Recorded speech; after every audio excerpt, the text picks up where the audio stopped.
Jessica Frost-Ballas here with a video for Trinity stamps. Today I'm using some of my favorite older products to create an underwater edge-to-edge shaker card. We'll be doing a little ink blending, a little stenciling, and a little Copic coloring, so let's get started. First, I blend an A2 panel of white cardstock with Distress Oxide inks using the Trinity Stamps Blending Buddy brushes. I use Peacock Feathers, Uncharted Mariner, Blueprint Sketch, and Chip Sapphire. I go back and forth between the layers until I have a smooth transition between each color. I use one blending brush for the teal shades and another for the blues, and wipe off the excess ink on my scrap paper before changing shades. I want to evoke the idea of descending into deep water that gets darker as you travel down.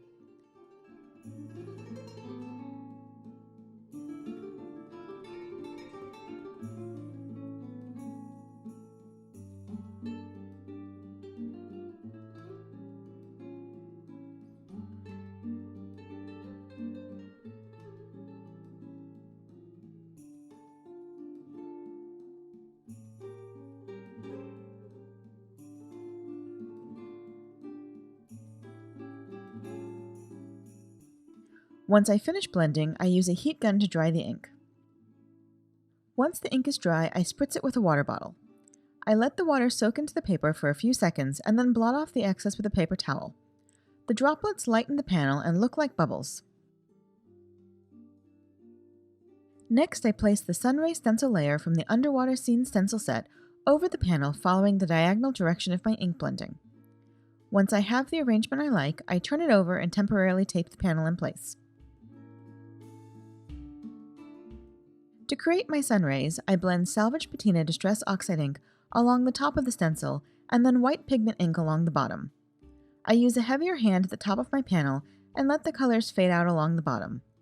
This continues to help give it the appearance of deep water.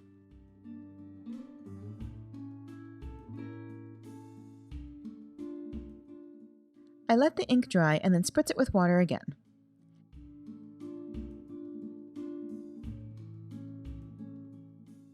And now it's time to up the sparkle. I put the panel into my overspray box and use a paintbrush to splatter it with shimmer spray and watered down white gouache. I also add splatters of metallic gold paint and watered down Chip Sapphire Distress Oxide ink for a little more contrast. While that panel is drying, I use my MISTI to stamp the gorgeous Jellyfish from Jellyfish Wish onto white cardstock with black ink. Then I remove the panel but leave the stamp in my MISTI. I dry the ink with my heat gun and then color it with Copic markers. I'm using shades of pink and purple for my Jellyfish. I start with my darkest shade, RV29, and then blend out to RV25, RV14, and RV21.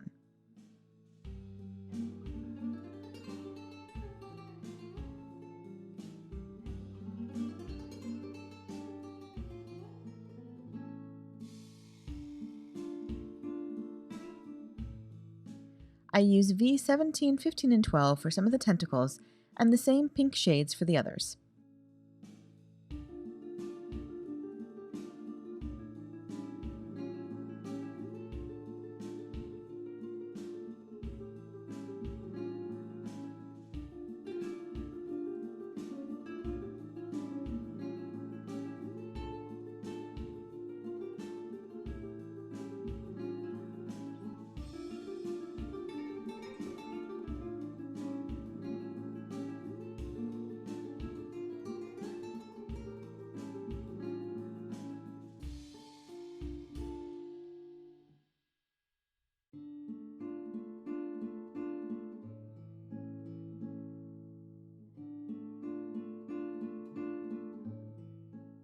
Then I use RV21, 02, 00, and 0000 to trace the thinner tentacles and color around the jellyfish.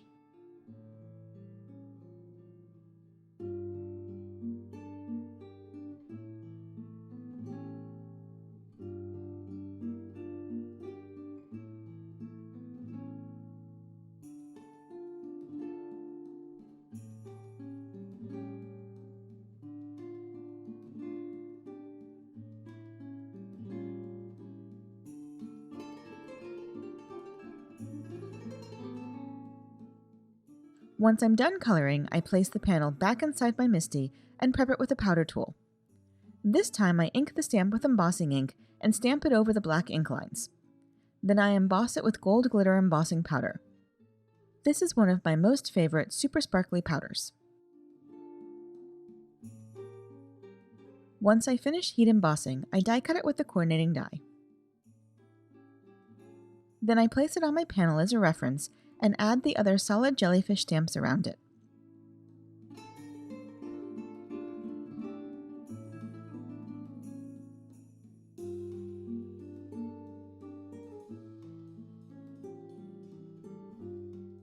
I ink those with embossing ink and heat emboss them with holographic sparkle embossing powder.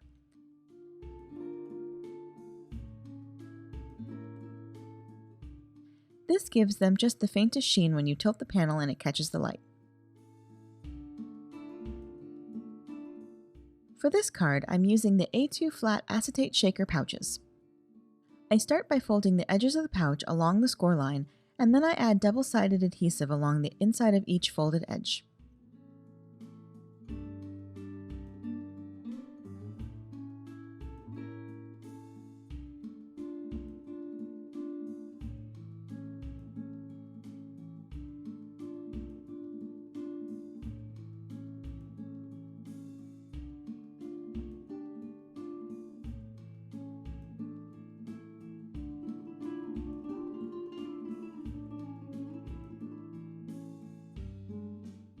Before I forget, I carefully peel off the clear protective film from the front of the pouch.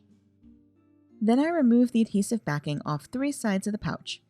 In hindsight, I would have attached my jellyfish before removing the adhesive backing, just to be on the safe side, but it worked out okay here. I have a very curious kitten who likes to jump on my desk, so I'm lucky he didn't get himself stuck to the shaker pouch. It's definitely happened before. So I adhere my jellyfish, and then I place the panel upside down in the shaker pouch.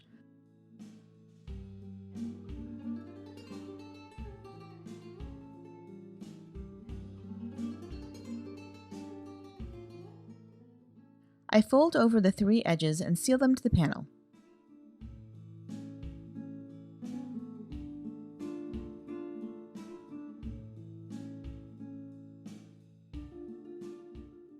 Now this gives me an opening at the top to fill the shaker. I add Aquamarine Ripple, Sparkling Sapphire, Reflecting Lilac, and Fairy Rocks Rhinestone embellishments to the shaker and top it off with a little iridescent glitter.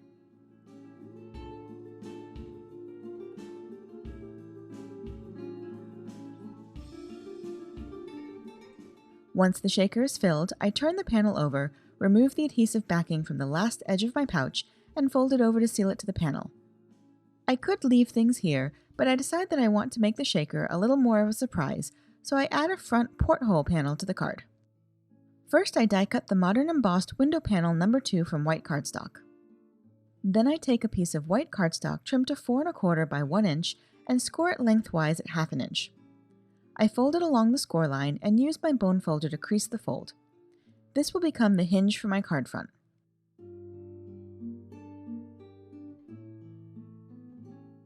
Before I go any further, I stamp a sentiment from Jellyfish Wish onto the window panel and heat emboss it with gold embossing powder. Then I add adhesive to one side of my hinge piece and adhere that to the back of the window panel.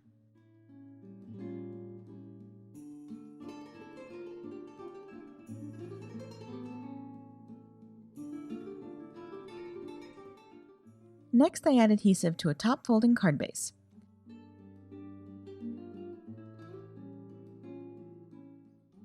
I carefully line up and fold the hinge over the top of the shaker panel and then adhere the back of the shaker panel to the card base with the hinge securely sandwiched between them.